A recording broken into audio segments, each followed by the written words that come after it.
Section 1. The Cathedral in the Earth. The Genesis of City Hall Station. When the Interborough Rapid Transit (IRT) Company inaugurated the system in 1904, it did not merely intend to move people, it intended to inspire them. The City Hall Station was conceived as the showpiece of the entire subterranean world, a masterclass in Romanesque revival architecture designed by the firm Heins and LaFarge. Unlike the utilitarian steel and concrete boxes that would follow, City Hall was a space of grand curves and ecclesiastical dignity. The Guastavino Legacy. At the heart of this station's aesthetic and structural integrity is the Guastavino tile system. Rafael Guastavino, an immigrant architect, introduced a Mediterranean technique of cohesive tiling that allowed for thin-shell masonry vaults of incredible strength and elegance. These structural terracotta tiles were laid in a signature herringbone pattern, alternating colors to accentuate the station's dramatic geometry. This was not merely a decorative choice. The Guastavino vaulting system was fireproof and required no heavy internal scaffolding during construction, making it an engineering marvel of the early 20th century. You can see the echoes of this craftsmanship in other New York landmarks, such as the Oyster Bar and Grand Central Terminal, or the intricate underside of the Queensboro Bridge. In City Hall, these tiles followed the sharp curve of the station, creating a seamless, flowing ceiling that felt more like a European chapel than a transit hub. Light as an architectural tool. Early subway travel was often viewed with trepidation. The public feared the darkness of the underworld. To counter this, the architects integrated glass block skylights that allowed natural Manhattan sun to penetrate the platform.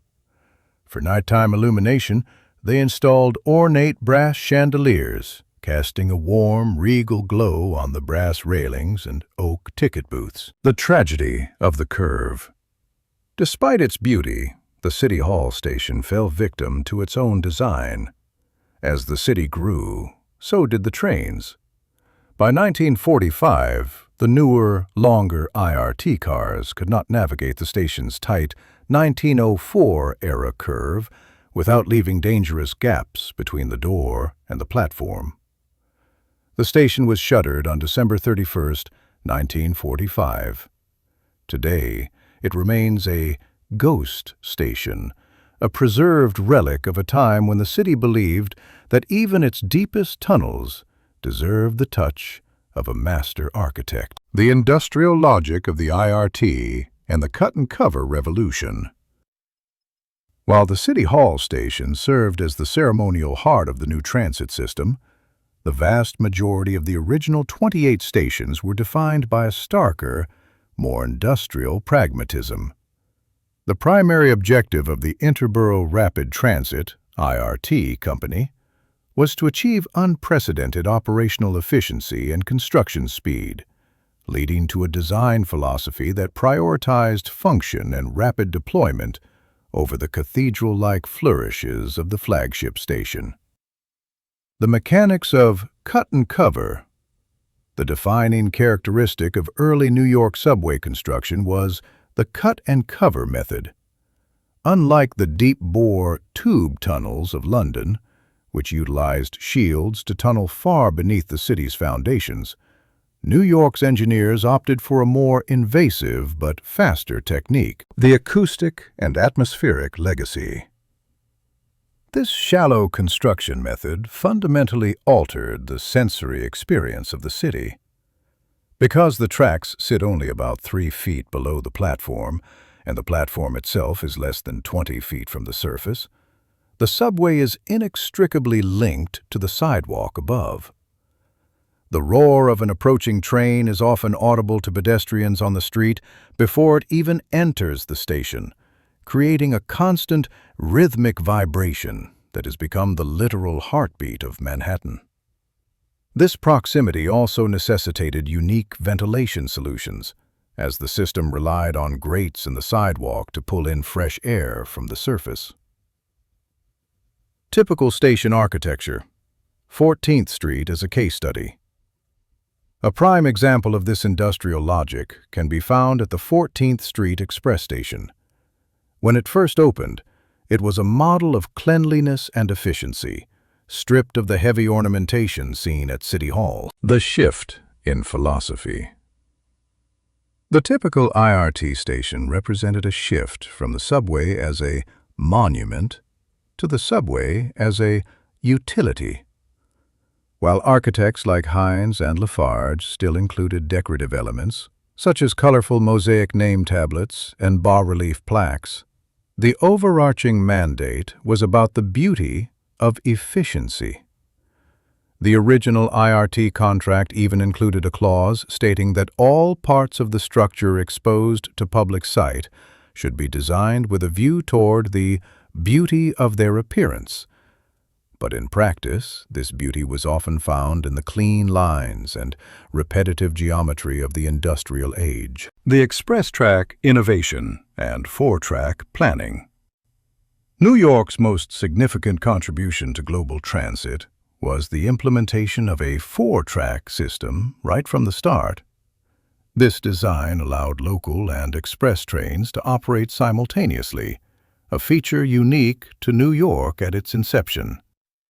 This planning decision prioritized the rapid movement of people across vast urban distances, setting a standard for high-volume efficiency that remains the backbone of the city's mobility. The 1888 blizzard, the catalyst for subterranean shift. Before the subway, New York relied on elevated trains and surface trolleys. However, the Great Blizzard of 1888 paralyzed the city, trapping commuters and bringing all movement to a halt. This disaster, combined with the dangerous tangle of overhead electrical wires that collapsed under the snow, forced the city to move its power lines and its transit system underground simultaneously. The Second Avenue subway and deep-bore engineering. The Second Avenue line represents a modern departure from the cut-and-cover era. Utilizing massive tunnel-boring machines, TBMs, engineers dug deep into Manhattan's bedrock. Unlike older stations, these new hubs feature cavernous, self-supporting vaults without a single internal column, creating a vast, open atmosphere that feels significantly more humanistic and spacious. The anatomy of a tile, from mosaics to subway tiles. Subway tiles, distinctly rectangular rather than square, have been part of the system's identity since 1904. The original IRT stations featured elaborate mosaic name tablets and terracotta bas-reliefs, such as the famous beavers at Astor Place, which symbolize the fur trade. These designs were mandated by early contracts to ensure the subway was as beautiful as it was efficient. Helvetica and wayfinding. The Vignelli Revolution. By the 1970s, the merger of three separate subway companies, IRT, BMT, and IND, had created a chaotic visual environment. To solve this, the MTA commissioned designer Massimo Vignelli to create a universal signage language.